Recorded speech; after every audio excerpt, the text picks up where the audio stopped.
नमामि देवं वरदं वरेण्यं महेश्वरं ज्ञाननिधिं सनातनं।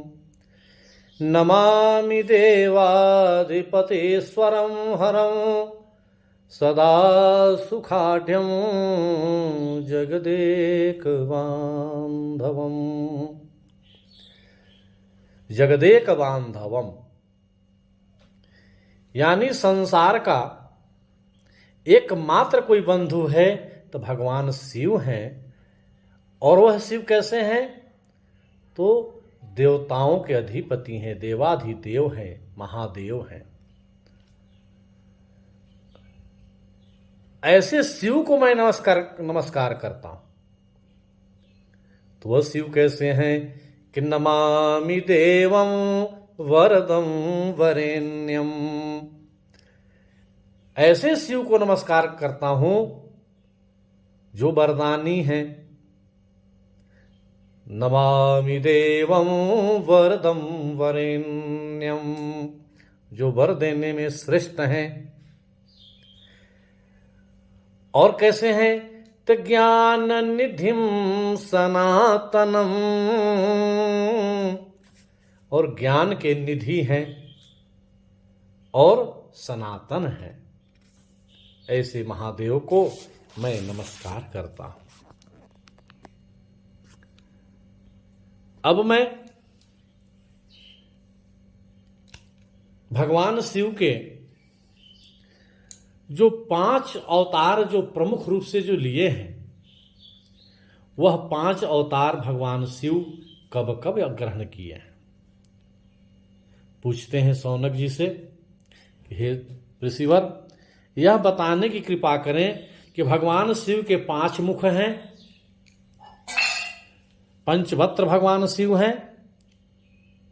तो वह 5 मुख का अवतार भगवान शिव कब और किस काल में किस कल्प में लिए हैं, इसे मुझे बताने की कृपा करें। तो सौनक जी महाराज कहते हैं कि श्वेत लोहित नामक 19वें कल्प में ब्रह्मा जी सृष्टि रचना के लिए परब्रह्म का ध्यान कर रहे थे।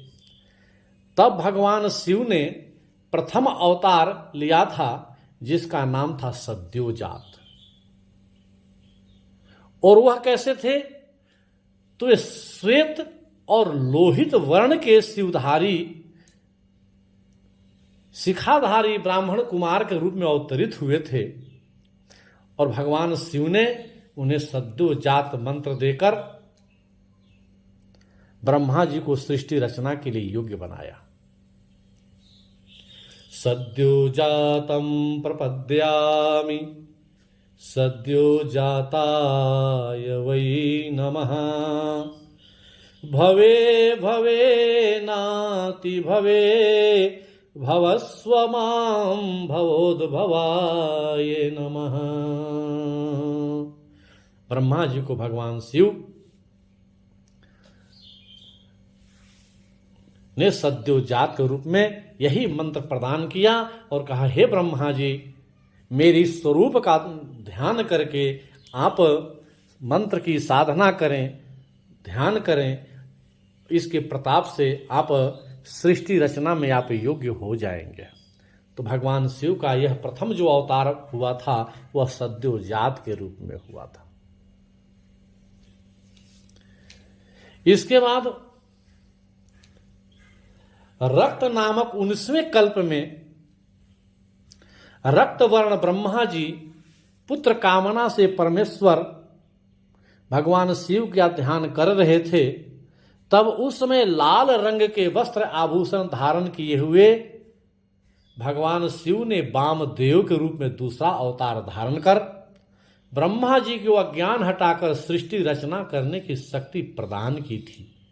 यह भगवान वामदेव का दूसरा अवतार है। ओम वामदेवाय नमः। यह वामदेव मंत्र उन्होंने प्रदान किया, जिसके प्रताप से ब्रह्मा जी को पुत्र की प्राप्ति हुई और सृष्टि की रचना की।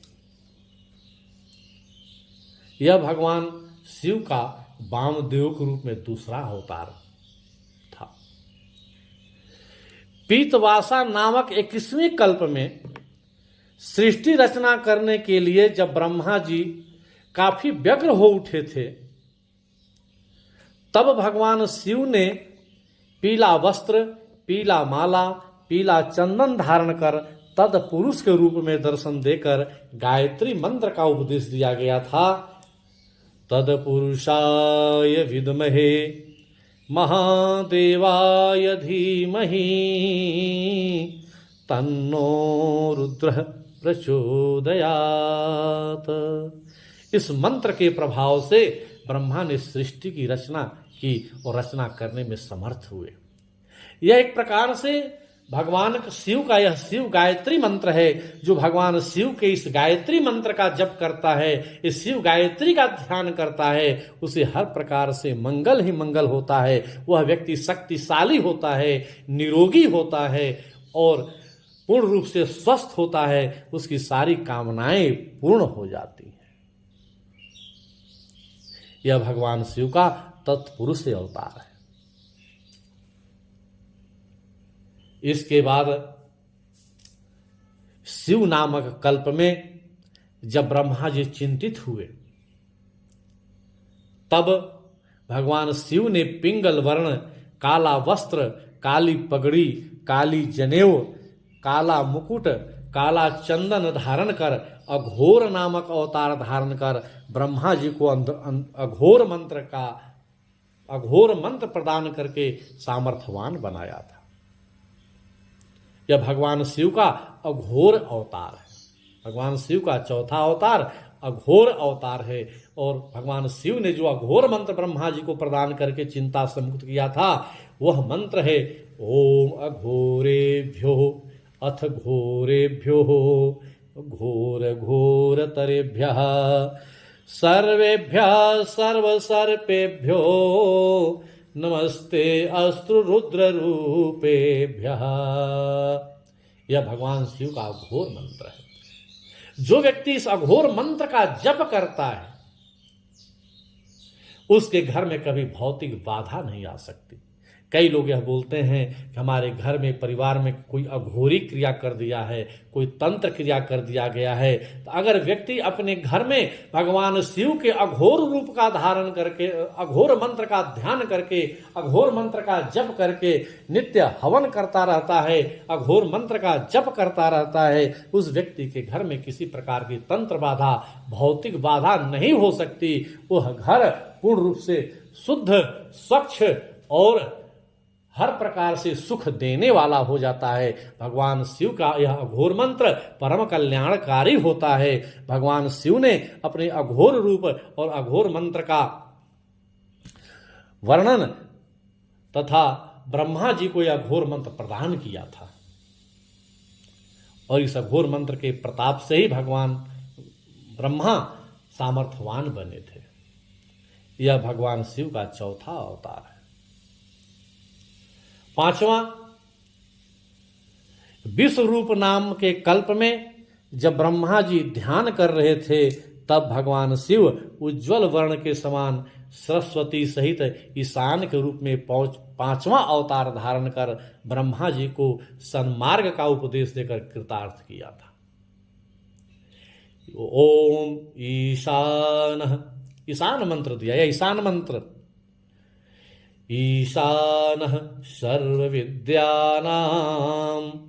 ईश्वरः सर्वभूतानां ब्रह्माधिपति ब्राह्मणो अधिपति ब्रह्मा शिवो मे अस्तु सदशिवोऽहम्। भगवान शिव का यह ईशान स्वरूप है। और प्रत्येक प्राणियों के घर में भगवान शिव के ईशान स्वरूप का ही पूजा होता है। और ईशान स्वरूप के पूजा करने से व्यक्ति के घर में सुख, शांति, समृद्धि प्राप्त होता है। और जो व्यक्ति भगवान शिव के पांचों मुख का ध्यान करके, इस पांचों अवतारों के स्वरूप का ध्यान करके जो पंचमुख शिव का आराधना करता है, ध्यान करता है, संसार के कोई भी वस्तु उसके लिए अगम्य नहीं होता, वह सब सुगम हो जाता है। कोई भी दुर्लभ चीज नहीं है। जिस प्रकार से हनुमान चालीसा में कहा गया है, दुर्गम काज जगत के जेते, असुगम अनुग्रह तुम्हारे ते। तो दुर्गम को सुगम बनाने वाला यही भगवान शिव के रुद्रावतार जो हनुमान जी हैं, वह दुर्गम को सुगम करते हैं। तो जो व्यक्ति भगवान शिव के पांचों मुख का ध्यान करता है, उनकी आराधना करता है, निश्चित रूप से वह दुर्गम भी सुगम हो जाता है। वह भावी मेट सके त्रिपुरारी, वो उसके भाग्य में जो चीज नहीं है, जो वस्तु नहीं है, उस भाग्य को बदलने वाला, भाग्य को बढ़ाने वाला, भाग्य के निर्माण करने वाला, आयु के वृद्धि करने वाला, शतायु बनाने वाला, यह भगवान शिव का यह पंचमुख है। इसलिए प्रत्येक प्राणी को, प्रत्येक गृहस्थ आश्रम को भगवान शिव के पंचमुख का ध्यान करना चाहिए, पंचमुखी शिव की उपासना करना चाहिए। यदि भगवान शिव के घर में एक ही शिवलिंग की यदि आराधना कर रहा है, ध्यान कर रहा है, तो उस पे पांचों अवतारों का, भगवान शिव के जो 5 अवतार हुए हैं, 5 उनके मुख हैं, एक एक मुखों का पूजन करना चाहिए, ध्यान करना चाहिए, अपने आप को समर्पण करना चाहिए, बिल्वपत्र चढ़ाना चाहिए, पुष्प चढ़ाना चाहिए। और जब समर्पण भावना के साथ व्यक्ति भगवान शिव के पंचमुखावतार का ध्यान करता है, पूजन करता है, उपासना करता है, उस व्यक्ति का जीवन, उस व्यक्ति का घर परिवार परम कल्याण हो जाता है। यह कल्याणकारी भगवान शिव प्रत्येक प्राणियों के जीवन में हर प्रकार से कल्याण करते हैं। इस प्रकार से शौनक जी महाराज ने भगवान शिव के पंचमुख अवतार का वर्णन करते हुए आगे वह कहते